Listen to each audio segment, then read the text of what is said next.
Good morning, everybody. Mike Vacchi, PrincetonTrader.com here for NTMarkets.com with your Friday morning pre-market webcast. Okay, daily chart of the ES, and what we saw yesterday was a trend day, trend up day.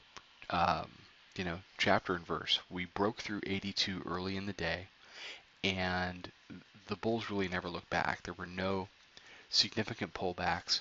Um, it's one of those days where if you weren't already long, and in the room we were long, uh, that it gives you very little or no chance to really get in. Because any pullback, most traders get the sense that any pullback is going to be the pullback, and they don't want to step in too early. And then the reality of it is, it's just a shallow pullback, squeezes out more shorts, we go to new highs. We are lingering though up around the 94, 95 area. We've got a Globex high of 1796, and my bottom line today is I really see nothing to prevent a move back up to and through the upper band, which is sitting up in the 1801, 1802 area. So whether we pull back a little bit this morning before we go do that, or whether we just go do it, the end result is the same. I think we break through 1800 today. Um, we're headed into a holiday week next week. That always tends to be slow, and it always tends, it almost always tends to favor the bulls. So the seasonal setup is good for just a very slow, lazy grind into Wednesday. Then we're off Thursday. Friday's a half day. Um, you know, that's really where I'm looking. Do we need a deeper pullback? Sure. But the reality is we fail to even challenge the middle band on this pullback. And like I mentioned yesterday when I showed you guys that gold chart, to not even challenge the band was a very bullish development. And the bulls took the ball and they really ran with it for the entire day yesterday. So you need to look at 92 right now.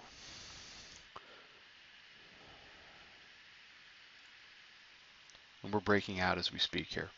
But here's 92 that is really turning into a floor. Turning into a floor in the overnight. And if that's a floor, then, it really gives the bulls something to reach for. And it gives an area for the dip buyers to come in on a morning dip. I think you have a lot of people that still want to get into this that are concerned it's going to be a much bigger move up. I'm not seeing a gigantic move. I am seeing a move higher, but I'm not seeing a gigantic move higher. I would say no more than 15 to 20 handles before things really get stretched and exhausted. Um, the 45-day pivot, we're sitting, basically 50 handles from there now. Once you get over 60 handles on that, things tend to get pretty stretched. So, but right now, until the bears can push through and hold it and do something that lasts longer than a couple of hours, pull back here. Here's the move down from Wednesday. And this has been your typical bear move. We're going to do 20 handles in about 4 hours, not hold the lows, give 6 handles back before the close, then let the bulls test it overnight, let them create a higher low, and then blow through 82, which is a major area, and then run away with it. Typical bear move. So when you are short, when these quick moves do hit, you have got to take your profits. You have got to get out of the way. And under no circumstances whatsoever should you be shorting in the hole. Hole shorters have gotten blown out in this market consistently.